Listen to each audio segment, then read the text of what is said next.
And now, here's your host of Shaping Success, Wes Tankersley. Good morning. Welcome to Shaping Success. I am your host, Wes Tankersley. It is a Friday.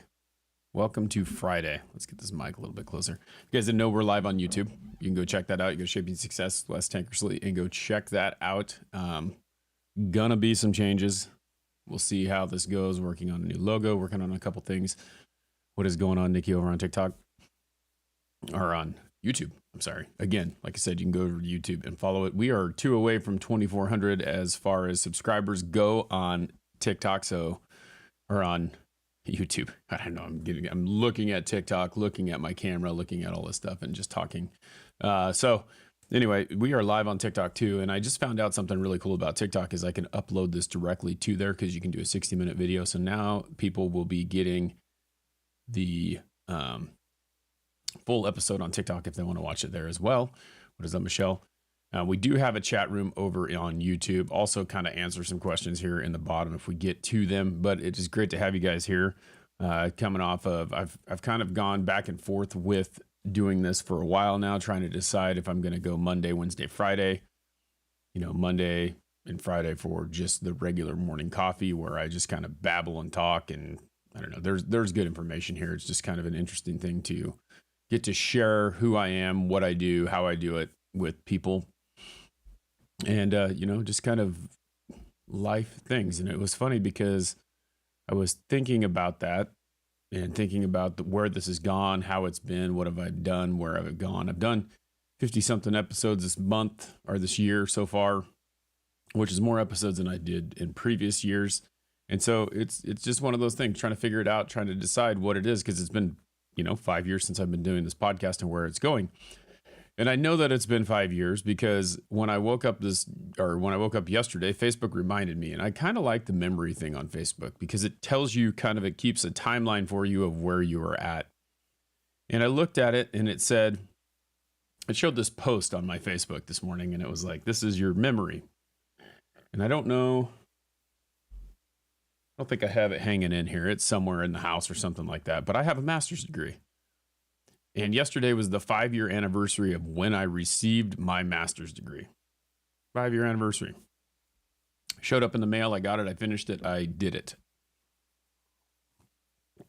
Well, 4 years before that, I got my bachelor's degree. I'm 43 years old. So that means that, 35 when I was done with that. So what that means is that I went back to school. I had a job that when I first started who I was, not who I was, but you finish high school and you get these things going on. I got a scholarship to go play college football at Southern Oregon University in a small little town called Ashland. I did not want to go there. It was too far away. It was just different to me growing up as a small town farm kid in Ontario, Oregon. Not a farm kid. I guess I'm not really a farm kid, but I grew up on 6 acres out in the middle of nowhere. And my dad was an ag and I kind of knew how to do a lot of things. And it was funny. The next door neighbor came over yesterday and goes, "Is this your first time owning acreage?" Because this is his first time owning acreage.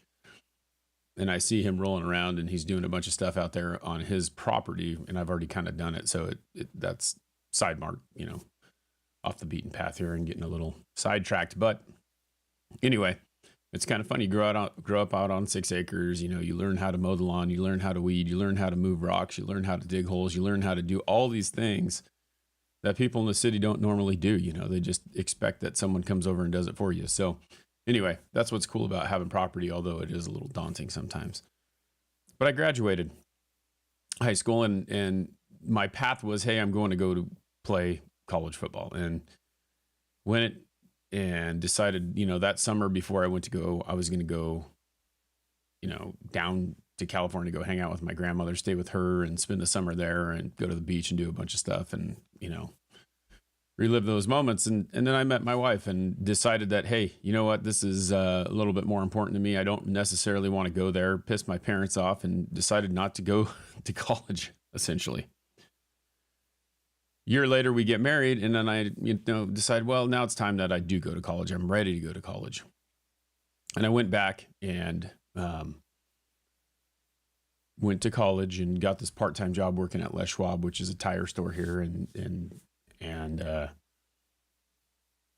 to really shorten that story, I flunked out of college and ended up working at Les Schwab for 11 years. I was essentially going to go be a teacher. When I was in college, decided that I wasn't going to do that because I just couldn't pass class. I wasn't ready. And it's funny, I walk into these conversations all the time because people ask me every appointment that I go into now, because I'm not a teacher anymore, why did you quit teaching? And so when I went back to school, I did way better. And I got my bachelor's in 4 years. I finished in 4. And then decided that I was going to not quit teach, or not while I was teaching, I was not going to quit school. I was just going to continue to go and get my master's degree. And so it was funny that when I saw this thing on Facebook saying, hey, it's been 5 years since you got your master's degree, since it showed up, the caption I wrote on top of it was, and a couple days later, I wrote my letter of resignation as a teacher. I quit teaching. I'd had enough. I didn't like it. I didn't enjoy it. I didn't think that it was something that I wanted to continue to do. There was too much BS in the middle of it. And I didn't want to do it anymore. And that brings me to what I think today's topic is about, a little bit. And this is it. You think about it. If you don't like what's going on around you, change it. If you don't like your circumstances, change it. I spent a lot of money and owe a lot of money on 2 degrees, and I'm not doing that. Now, I could have sat there in that path and I could have said, hey, I don't want to do this anymore.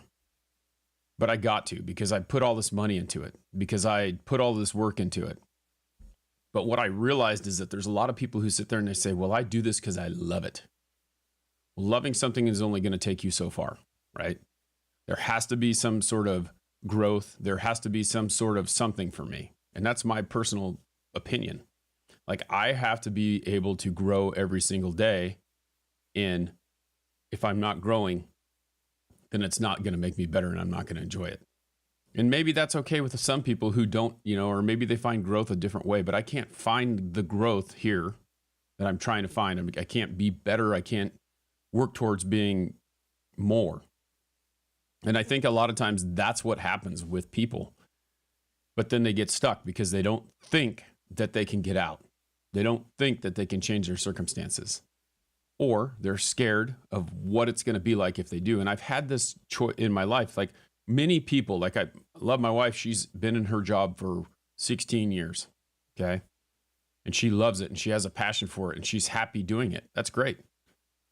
But there's times where I am not happy. I am not satisfied. I am not okay with it. And I have to tell you, never satisfied is a tough thing to deal with. But that's kind of the thing. Like, I want to be better today than I was yesterday, every single day. And so doing that, me personally, I have to have growth. And in order to do that, I have to go out there and find it. I have to find a reason to do it. I have to find a way to make that happen. And if you think that there is something that you want to do, you just got to understand that you are not stuck where you're at. You don't have to continue to stay where you're at just because you're there, right? It's a hard thing. Like I said, it's the 5-year anniversary of me getting my master's degree, and it's the 5-year anniversary of me deciding that I wasn't going to do what I thought I wanted to do.